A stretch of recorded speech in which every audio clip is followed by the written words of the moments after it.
င်းတွေနဲ့စားတာတဲ့ဒီလိုလေးချက်စားတာကတခါတရံပို့ပြီးတော့သမင်းမိန်စေပါတယ်ကျမကတော့ကလေးပဲမြက်လေးရဲ့ချင်းဟင်းလေးရဲ့ငပြရချက်လေးရဲ့တို့စရာလေးရဲ့နဲ့ဒီကနေ့တော့ချက်စားဖြစ်ပါတယ်ကလေးပဲလေးနှက်ဖို့အတွက်ကလေးပဲကိုညတဲ့ကရေးစိတ်ထားပေးပါတယ်ပြီးရင်မနှက်ကြရင်တော့သူ့ကိုအေးစစ်စစ်ကလေးဖြစ်အောင်အရင်ပြုတ်လိုက်ပါတယ်ပြုတ်ပြီးဆိုတော့ကကြမှာကျွန်တော်အဖြူလေးကိုစီတက်တယ်ပြီးရင်တော့ကလေးပဲပြုတ်ထားလေးတွေကိုထည့်ပေးလိုက်ပါတယ်အမမအရသာလေးတွေဖြစ်တဲ့ငပြရေးထည့်မယ်ပြီးတော့စက်သားမုံလေးထည့်ပေးလိုက်ပါတယ်ကလေးပဲနှက်တဲ့အခါမီးအေးအေးလေးနဲ့နှက်ပေးရပါမယ်ဒါမှသူက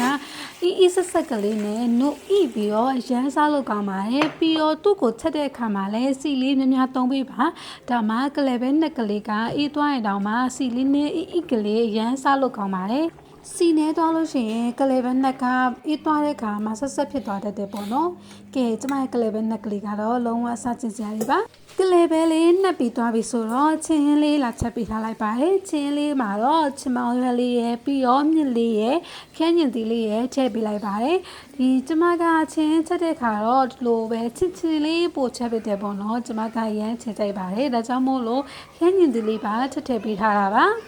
အရှောင်းနေပါရတော့မတုံးတော့ဘူးပေါ့နော်ခန်းညင်တီရဲ့အရှောင်းကလေးနဲ့ပဲချက်ပေးလိုက်ပါတယ်ပြီးရင်တော့ငပြားကြီးလေးနည်းငယ်ထည့်တယ်စတာမုံကတော့နည်းနည်းလေးထည့်လိုက်ပါတယ်ပြီးရင်ငပိလေးပေါ့နော်ငပိလေးလည်းနည်းနည်းလေးထည့်လိုက်ပါတယ်ပြီးတော့သူ့ကိုချစ်ချစ်လေးတောက်ချင်တာမို့လို့အရင်ဆုံးလုံးပေးလိုက်ပါတယ်စီတော့ကျမကမထည့်ပါဘူးကျမအရင်တောက်ချက်တဲ့ခါမှာဆိုရင်ဟင်းချိုရည်ပဲဖြစ်ဖြစ်ချင်းမှာပဲဖြစ်ဖြစ်ကျမစီပါတာမကြိုက်ဘူးပေါ့နော်ဒါကြောင့်မို့လို့စီထည့်လေးတော့မရှိပါဘူးရှင်ပြီးရင်တော့ကိုလိုအပ်တဲ့ရေပမာဏထည့်ပေးလိုက်ပါတယ်မုံလာဥဖြူလေးရှိရနဲ့သူ့ကိုလည်းပပလေးလှီးပြီးတော့ထည့်ပေးလိုက်ပါတယ်ကဲဒါလေးကိုတော့အဖုံးလေးအုပ်ပြီးတော့တခြားလေးချက်ပေးလိုက်ပါတယ်ဒါဆိုရင်တော့ကျမရဲ့အရန်တောက်လို့ကောင်းတဲ့ချင်းဟင်းလေးကတော့ရပါပြီရှင်ချင်းဟင်းလေးတွေကိုကြတော့ကျွတ်သွန်ပြူတောင်းလေးရဲ့နနမီလေးရဲ့လည်းအုပ်ထားပေးပါတယ်ဒါမှပို့ပြီးတော့တောက်လို့ကောင်းလို့ပါအိစာစာနဲ့စားလိုက်ပါအောင်မယ်ငပြဲချက်တာနဲ့ရွက်ပြုတ်လေးတွေတော့မပြတော့ဘူးเนาะဘာလို့ဆိုဘိုက်စာနေရနဲ့အဲ့ဒါလေးတွေကမရိုက်လိုက်ပြီလို့ပါကဲချင်းဟင်းလေးကလည်းချ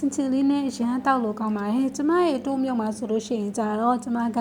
ဥနီလေးရဲ့ပြီးတော့ကြတော့မုံလာဥဖြူလေးတစ်လုံးရဲ့ကိုပြုတ်ထားပေးပါတယ်ဒါကငပြရဲ့ချက်ကလေးပေါ့နော်တိုင်းဟင်းနေစားထားတဲ့ဒီလိုမျိုးပဲနဲ့ချင်းဟင်းတို့စရာစုံလေးနဲ့ပြီးတော့ငပြရဲ့ချက်လေးနဲ့ပေါ့နော်အဲ့လိုလေးစားရတာကိုအရန်ကြိုက်ပါတယ်ကျမလိုမျိုးစားရတာကြိုက်တဲ့သူလေးတွေအတွက်ကိုလည်းဒီဗီဒီယိုလေးကိုပြန်လဲမျှဝေလိုက်ခြင်းဖြစ်ပါတယ်ရှင်ဒီလိုမျိုးရင်းလေးတွေကဈေးဖို့အကုန်ကြလဲတက်တာတယ်ပြီးတော့စားရတာလည်းထမင်းရမ်းမိန်ပါတယ်ဒါကြောင့်မို့လို့အတိုင်းနေမစားချင်တဲ့ခါကျရင်ဒီလိုလေးတွေလိုက်ချက်စားကြည့်ကြပါအောင်နော်ကဲကျမကတော့ပင်းနဲ့လေးနဲ့နေဖက်ပြီးတော့စားလိုက်ပါအောင်မယ်ရှင်ဒီဗီဒီယိုလေးကိုအဆုံးထိရှုပေးလို့ကျေးဇူးပါနောက်ထပ်ဗီဒီယိုတွေမှာတွေ့ကြမယ်နော်ဘိုင်ဘိုင်